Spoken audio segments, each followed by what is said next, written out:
We've long had this little mustard yellow Chevy Aveo in the CNET CarTech garage. It's our test mule for electronics. I've never driven it. I never will. I'm afraid to be seen in it. But that's changing when it comes to the bottom of Chevy's line, because bottom ain't bottom anymore. This is what replaces the Aveo, the 2012 Sonic LTZ Turbo. Let's check it out. Don't mind if I do. And check the tech.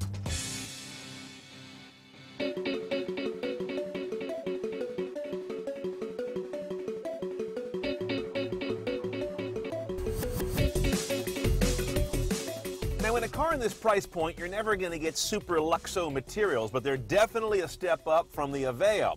Instrument cluster, real different, motorcycle inspired, big analog tack on the left. Everything else is digital on that blue screen to the right, including your only speedometer, which is relatively unusual in a car in this price class to have it digital only. Here's the head unit, and it always looks like this. There's never an LCD here. This car doesn't offer integrated nav or vehicle control on a big screen, but you got a bright screen. Bright blue, easy to read, with basic options. Now, if you get a totally basic Sonic, not even a turbo, you're going to get AM, FM, and that aux jack, and that's it. Not even a CD. CD is an upgrade, satellite radio is an upgrade, also USB for your thumb drive or iPod. And on the higher trim cars, you get Bluetooth hands-free calling and Bluetooth audio streaming. So you end up with a pretty nice array of stuff here. About the only thing it's missing is no ability to go to premium sound. The best you can do is go from 4 speakers to 6, and no HD radio. Oh, it's a small thing, but these two kind of nasty-looking binnacles up on the side of the center stack are real handy. Now, on most Sonics, non-turbos, you get a base 5-speed manual, or for about $1,000 more, a 6-speed automatic, kind of an advanced gearbox. On this car, being a turbo, one choice only, and that is a 6-speed manual. If you don't like using a clutch, you don't want to buy a Sonic Turbo. Okay, now our Sonic is a turbo.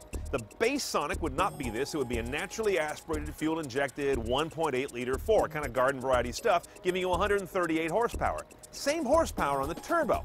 So what's the point? Well, it's a 1.4-liter turbo. They get more torque out of it, 23 foot-pounds more, bringing that up from 125 to 148. Moves the car from 0 to 60 in 8 seconds instead of like 8.8, and gives you better MPG, 2940 instead of 2635 with the standard car. So they're using the turbo here as much for efficiency as they are for performance and drivability. Okay, now on the road, the first thing I notice in the Sonic Turbo is that it's a 1.4-liter, not that it's a turbo. It prints small engine before it prints turbo engine. Once you learn to modulate the throttle the way it wants, you can get decent and reliable power on it. But all too often when I jump on it and need something, it's just not there, or it's a full second away. Suspension and handling are just fine. In fact, I'd say it's more of a ride quality story than it is a handling story.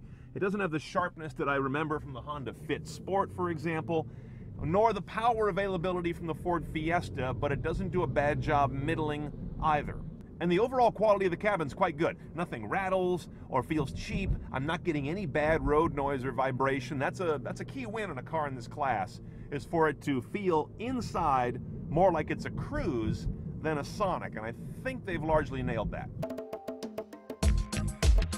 Okay, the bottom line on the Sonic. This is a big car for Chevy. It's a clean sheet design. It's made in the US, unlike the Aveo. That's also important, I think, right now. This car comes in around 20 or so as a turbo, loaded up, all CNET style, which isn't too lavish, but it's got the basics. As we saw, drivability, real nice. You won't feel like you're in as cheap a car as it is. Main competition, Ford Fiesta, Honda Fit, and definitely Hyundai Accent. It doesn't dominate any of those cars, but it competes on MPG, power, and value nicely across the board.